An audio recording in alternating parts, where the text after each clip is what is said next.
Welcome everybody to Funeral Nation episode 56. That is Jeff, the Funeral Commander Harbison. I am Ryan Thogmartin, and we're glad you are with us. What's up today, Jeff?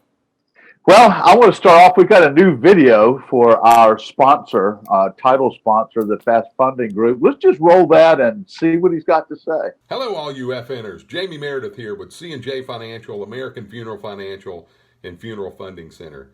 We're stoked to bring you the Funeral Nation web show every single week. Guys, every day our office is bombarded with calls from funeral directors just like you all across the country who are just sick and tired of waiting weeks or sometimes months for payment on their insurance assignment cases. That is insane. There is a better way. Our group currently works with more than 3,000 funeral homes nationwide and funds more than 40,000 funerals annually. And we'd love to show you why so many of your colleagues use us to process and fund all of their insurance claims. Check us out at cjf.com, americanfuneralfinancial.com, and funeralfundingcenter.com today for more information. Remember, always be finer than split frog hair in 4 different directions. Cheers, y'all. We gave Jamie the platform there, and he delivered. You know, my man is not scared of a camera. He's the guy. So we have a great backup. They do a wonderful job. That's right. I'm excited today. We got kind of a big deal show. Sure do. We have interviewed the new president of the NFDA. Our spotlight's going on up to Minnesota. And the WTF, I kind of call, hey, you're left out in the cold. So, Ryan, what's our buzz this week? You know, it's not really a news buzz, but this week we put out an article about a new company that is infusing cremated remains into ceramic dishware. So coffee mugs, bowls, plates. It's far out. And so we put this out on Connecting Directors, and it really, funeral directors, frankly, hate it and think it's a terrible idea. Whether the consumer will feel that way, I have no idea. I think it was almost like 30-1 on the comments. Like one person was like, "Hey, this is cool. How do I get it?" And 30 other people thought it was crazy. So I've actually reached out to the guy that owns the company, and he's coming through Ohio here in the next few months. So hopefully we'll be able to sit him down and maybe get him on the show or just chat with him. But I believe it started as an art project, and now they're trying to push forward with it. I don't know, man. You know, you're progressive, I'm progressive. I just don't know about drinking coffee out of grandma's ashes. Well, you know, it's a little chicory, chicory cup. Maybe we can have the Dahmer collection. I don't know. It's just, I'm with you. It's a little bit odd, but you got to do what you got to do, man. That's right. So I think that was the buzz. But all right, the more you know minute, and this is I love this segment because this is where we're giving straight up hardcore advice in 1 minute. And if you can't watch this segment, take something away from it. You need to listen a little closer. So this week's question is for you, Jeff. Comes from Tony in New Jersey. He says, if I wanted to sell my funeral home, is that a real estate sale like a house? Hey, Tony, it's not like a house. It's a funeral home, okay? It's a home, but it's not a house. You know what I'm saying? Come on, pay attention here. No, it is not anything like that type of sale because it's not commercial real estate. There's things to take in mind. The value of the business itself, right? How much tangible assets are in there. And then you have to look at how much money is generated with the goodwill. And then you put the real estate in, which is, it's a funeral home. It's not an office park place. So the answer is, Tony, no, it's not the same. And the advice is, drop me an email if you have a question like that. Follow up, Jeff at f4site.com, and I'll help you out. Excellent. All right, so we got a big deal guest today. Pretty excited about it. Really think this is going to be a power-packed interview. So who is it? You know, I am really excited. It's Ashley Cozine. He is the president of NFDA. Frankly, I believe he's the right guy for this spot for this point in time. So let's roll that interview. Ashley, welcome, and thank you for being a guest on the Funeral Nation show. Please introduce yourself and tell us a bit about your professional credentials. And we're excited because, frankly, you're the Donald Trump of the funeral industry. So here you go. I was saving that. Tell us all about yourself. That hurts me, Jeff, because that means either 50% love me or 50% hate me. Well, let's talk to the people that love you. The heck with everybody Okay, else. I'm feeling the love. Yes, sir. I just want to say, first of all, it's great to be with you guys. I told you before, I'm a big fan of what you guys are doing. I appreciate what you're doing, and so hats off. And I'm excited to be here with you this morning. But I'm a third-generation funeral director. I live here in Wichita, Kansas, and grew up in the business in our family funeral home. Started working really in high school, and remember working summers and even throughout the school year on the weekends, and just kind of had a love for what this profession is all about. Great respect for what my father and my grandfather had done in the community, and so that was a very instrumental part of my growing up. I went to college. I went to the University of Kansas. Give a shout out to the Jayhawks. Love their basketball. And then after that, I had the opportunity to, I actually went to graduate school in England at Oxford University. And that was just an incredible experience for me. And it was interesting during that time when we were there, my parents came over for Christmas and we actually had a fire. That was back in about 1992. So we're coming up on that kind of that anniversary. And so I left school and came home and helped my dad rebuild. And obviously learned a lot about business and about the funeral profession in a different way than I had growing up. I was able to go back to Oxford and graduate there. And then I came home to Wichita and actually got my master's in business administration and did that locally here at a college in Wichita. And then I got my funeral director's license in 1994. And from there, became involved with KFDA, the Kansas Funeral Directors Association, and then NFDA. And so I've, tried to be really involved in our profession, and it's one that I love. I love being a funeral director, and I feel very blessed that I get to do this every day. That's fantastic. Well, you're obviously very well educated and experienced. So from your perspective, what are the top two challenges that are facing funeral professionals in the current marketplace? That's a good question, Ryan, because there's probably a lot more than two, but I think ones that I see on a daily basis, obviously one that I think a lot of people would agree with is just the increase in the cremation rate. It's something that we're dealing with. Families come in and they say, we want to have a direct cremation. And, that there's a lot that's involved with that as far as, what's being left on the table from a business standpoint, but also families don't understand what that means. I'm a huge proponent of viewing, of the opportunity for families to view. We actually require identification, for every cremation. And so that's important because at least people have that chance. But I'm talking more of the traditional viewing and things like that. I think that we as funeral directors and funeral professionals need to do a better job of educating families about the need for viewing and for memorialization and everything that goes with that. And so I think that's a big thing. We need to do a better job at that. And so that's a big one. I think the other thing that is, a big change is just consumers in general. And, Ryan, I know you're fully in tune with that because of what you do with social media and everything like that. And so, people are coming in, they're more educated, they're more aware of things as consumers. They're asking us about things that typically we would have told them about. And so I think in general, funeral directors aren't, they're not sure how to deal with some of this. How do you deal with a changing consumer? It's easy to say, well, we've always done it this way. And now we have somebody coming in and saying, no, I want to do it outside the box. And I think for funeral professionals, we need to be outside the box, or else we're not in touch with today's consumer at all. Yep.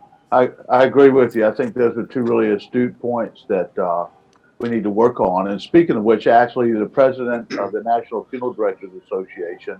So what are a few key points of your platform that you want to help promote during this year of your presidency? Well, first of all, I just want to say it's a true honor to be the president of NFDA. It's, very humbling to represent over 20,000 members across the country in our profession and globally too. So I just want to say that first. But one of my themes, if you will, for this year has to do with something that I did in college, and it's rowing. I'm a huge advocate of playing as a team. I think together we are so much better than any one of us can be individually. And so my theme for this year is pulling together, one team, one mission. And really what that means is funeral directors as a whole need to realize that we are all in this together. And the example that I use when I'm out across the country is this. When I'm sitting here in Wichita making funeral arrangements with a family, and I write the obituary, many times, most of the time, when I put, Jeff Harbison's son, you're not here in Wichita, Kansas. That it used to be more like that. But we have people living all across the country now. And I think every funeral director can relate to that. The families that, we're serving are from Wichita, but they're from South Carolina, Vermont, Minnesota, wherever they live. And so my point is that as a funeral director, if I give lousy service to a family here in Wichita and I have a cookie cutter funeral or whatever you want to call it, but I'm not going out of my way to give them exceptional service, and I'm just kind of resting on the way we've always done it for 100 years. If I do that, the problem is that when that sister then, who's from South Carolina, has a funeral maybe in 2 years or 5 years, she's going to say to her family, you know what? Let's talk about this a little bit more. I had a funeral back in Wichita, Kansas, 3 or 4 years ago, and that was a really lousy experience. It wasn't anything that we couldn't do on our own. As a matter of fact, we could do it a lot better on our own. And so, my point that I want to get out to the funeral directors across the country is we are all in the same boat rowing together. And if I don't step it up and give my A game every time, then that funeral director be in South Carolina or whoever, they're gonna actually feel the effects of my poor service down the road. And so, and likewise, if I give exceptional service, and if I'm on my game and treating this family, exceeding their expectations, then the funeral home in South Carolina is going to benefit from my hard work down the road. And so that's really what I want to say to funeral directors is, guys, we got to realize, guys and gals, we got to realize we're all in this together. We all need to step it up. We need to raise the bar of our profession. We need to exceed expectations, and we need to treat, consumers like stars. They need to be treated so well that they see the value in what we do, and they want to come back and they look to us as the experts, as the go-to people for funeral service. Excellent. I think that's a great national platform. Well done. Absolutely. Thank you. Well, actually, I had a chance to spend 3 days this week at Dallas Institute of Funeral Service and talk to the up-and-coming funeral professionals. What advice would you give to our younger FNers, the new funeral directors coming into the profession, as well as apprentices that are out there as they begin their career in the profession that you love? Well, I'll tell you what, that's an exciting time. And if I could go back to those days, I would probably do some things differently. So what I would tell people that are coming into our profession is, welcome. Now jump in with both feet. Become an expert in whatever area of funeral service you want to become. I mean, hopefully it's the whole aspect of funeral service, but just become a lifelong learner. Read, educate yourself, be up on trends, watch Funeral Nation. I think another big thing, that was for you, Jeff. You're welcome. But, well, that's for all of us. Hey, if you want to get smarter, you need to listen, That's right. So anyway, I think another big thing too is to be able to anticipate things. I think a lot of times when you're a new funeral director and or an intern, you're doing your apprenticeship, I think you come into a new situation and you're kind of scared. You don't know what to do. You're kind of waiting for your employer or your manager to give you, a task to do. And what I would say is anticipate what needs to be done. You're smart enough to know what needs to be done. If you look around the funeral home, if something needs to be picked up, pick it up. Don't ask to be, don't wait to be asked to do it. Just take the bull by the horns and do it. And, people are going to recognize that and say, okay, we have somebody that, is ready to roll in this business. And I think that's going to open doors for younger people. A huge thing I think is you have younger people coming in that are so much more aware of technology and things. And so if your funeral home that you're working in, isn't at the top of their game on that kind of stuff, go to the owner or your manager, whoever you talk to, and say, hey, let me take this on. Let me prove myself that I can do this. And I just think initiative and drive and excitement, enthusiasm, those things, if you can bring that to the table, it will be noticed, and you will do so. You'll have great success in this profession, I think. I agree. And I think it's interesting. So what you're sharing with the young folks to tell the old folks, I want to help them out. Just a little caveat. Tell them you want to be in charge of the interweb. And then the old folks will say, hey, okay, we finally got somebody to cover the interweb because I don't know what that thing's all about. That's right. Anyway, in closing. Another thing, too, I think that's really important is, I talk about being a team player, all that kind of stuff, too, but I would make goals. And so, sit down with the people you work with that are older and just say, what, here, tell me, I want to advance in my career, my profession. I want to be the best I can be. What can I do? And maybe make a goal. We've got a new year coming up. So this would be a perfect time to set a goal for 2017 to say, okay, this year I'm going to focus on this, this one aspect. And I think if you do that over time, man, you'll be very successful. That's great advice, Ashley. In closing, if you can wave a magic wand, in fact, now you're the king, so you get a scepter, right? I guess, or whatever it is that you Excellent. Make a change. I'll tell you what, you can wave the magic cigar, right? The magic cigar works for me. Yeah. Yeah, there you go. Those are illegal in some states, anyway. That's right. What one change would you make for the funeral industry if you could snap your finger and make that happen? Well, Jeff, I'm gonna top the cigar today, and I've brought my Harry Potter wand. I carry this. Oh, Very nice. I don't get to use this very much, but that you asked the question, if I could wave this bad boy, what would I change? Right.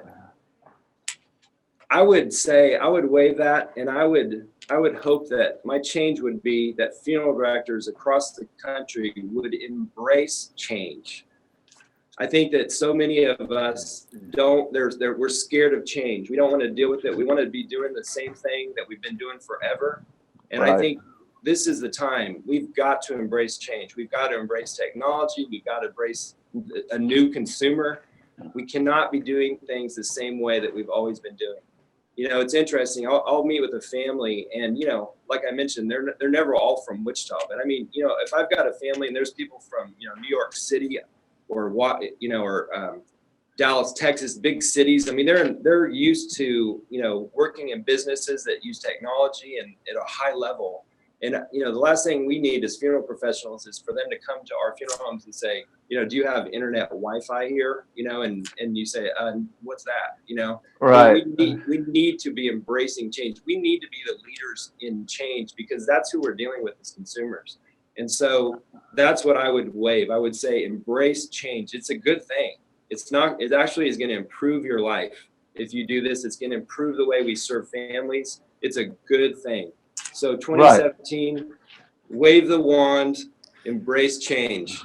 I like it. I'm with you, that magic cigar and wand. I mean, if that thing has a lighter on the end of it, we need to hook up pretty Yeah, soon. I probably could. If I could make a connection, I might be able to light your cigar. Yeah. I have to tell you, Ashley, first of all, thank you for being here. But it's refreshing.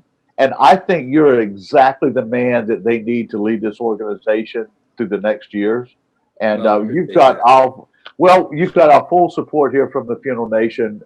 We're working really hard to be a positive voice for folks out here. And we hope that we can invite you back after a couple times or after a little time and help support whatever efforts you're making. Because I believe in you. I think you've really got it going on, and you're exactly what our industry needs. Absolutely. You guys are awesome. You're fun. And I love what you're doing. You're embracing change. You're all about that.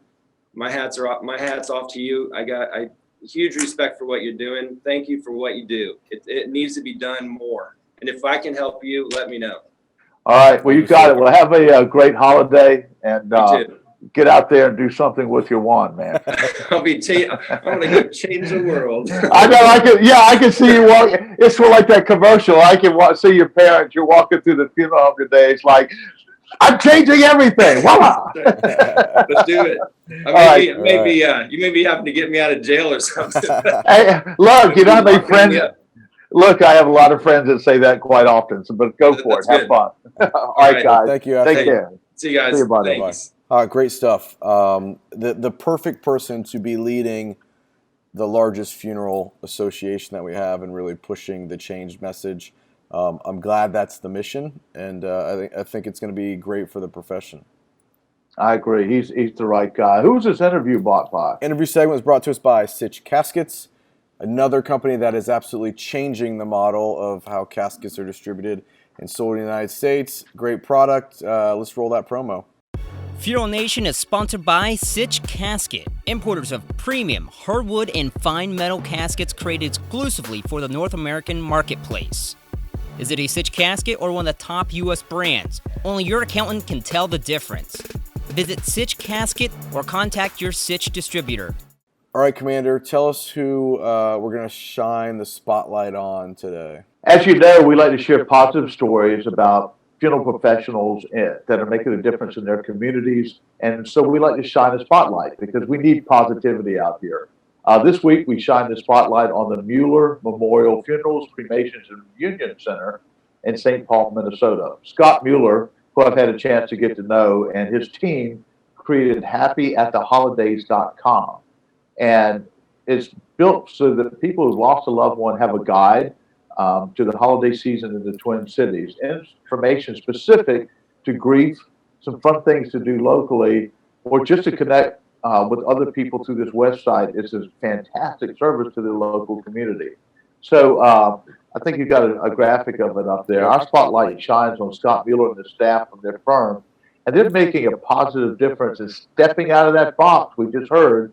I mean, we should do this in every city. So thanks, Scott. Our hats off to you. Shotlight. Boy, it ain't a shot light. It's a spotlight. Shines on our friends up there at the Mueller Funeral Home. Visit for an idea, happyattheholidays.com. Yeah, great stuff. Great spotlight segment. Today's spotlight segment is brought to us by Heart to Heart. We had Mr. Dick Pearl on last week. If you want to find out more, go to hearttoheartsite.com. Let's roll that promo. Caring Voices by Heart to Heart, a professional grief counselor available 24/7 for pennies a day with no cost to your families. For more information, visit hearttoheartsite.com. All right, Commander, so we move into our WTF segment where we take a lighthearted look at something in the funeral profession where we can get a little chuckle either at ourselves or along with you. And it's something you're going to talk about Wednesday, Thursday, and Friday. And even when you see it, you may say, what, the funeral? So, okay, Jeff, at what point in the funeral process, when the ceremony, when you get to the church, does the casket just sit on the sidewalk? I can't figure out what's going on here. I don't know if it's a joke to see if the dead person is going to be late to their own funeral, right? This is funerals gone bad, right? We've got some that's gone wild. This one's gone bad. It looks like there's some little snow or somebody, maybe it's the window they took it out. But you can see clearly the hearse is closed, right? Yep. The door is closed, and there's not a single soul out there near that casket. So, really? What the funeral? Where's Eddie? Now you know. Yeah, sure. Eddie, right? Well, you know what we're going to say. Toilet's full. Hey, that's a pretty nice, slightly used casket. How much should you put into this? Do you mind if I refurbish it? This is terrible. I mean, they even left the flowers sitting out there. Not a soul in sight. So, what the funeral, guys? Come on, you do better than that. WTF segment sponsored by Disrupt Media and the Disrupt You show. Roll it. At Disrupt Media, we're a social media content agency that focuses on storytelling for funeral companies. We use real stories to build creative strategies that achieve actual business goals. Want to learn more? Visit disruptmedia.co. All right, this wraps up episode 56. Time to focus on 57. Jeff, where are you going to be next week?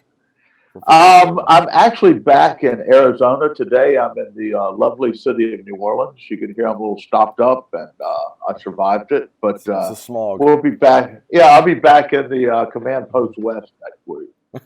All right, good deal. What do we got coming up for episode 57? Yeah, it's going to be interesting. We're going to do something maybe towards the holiday theme. I've got some folks that are interested in chatting with us to bring out, guess what? New WTF, a new spotlight. It's going to be fun. You never know what we're going to do, so hang on. You never know. You never know. Well, Jeff, appreciate you, brother.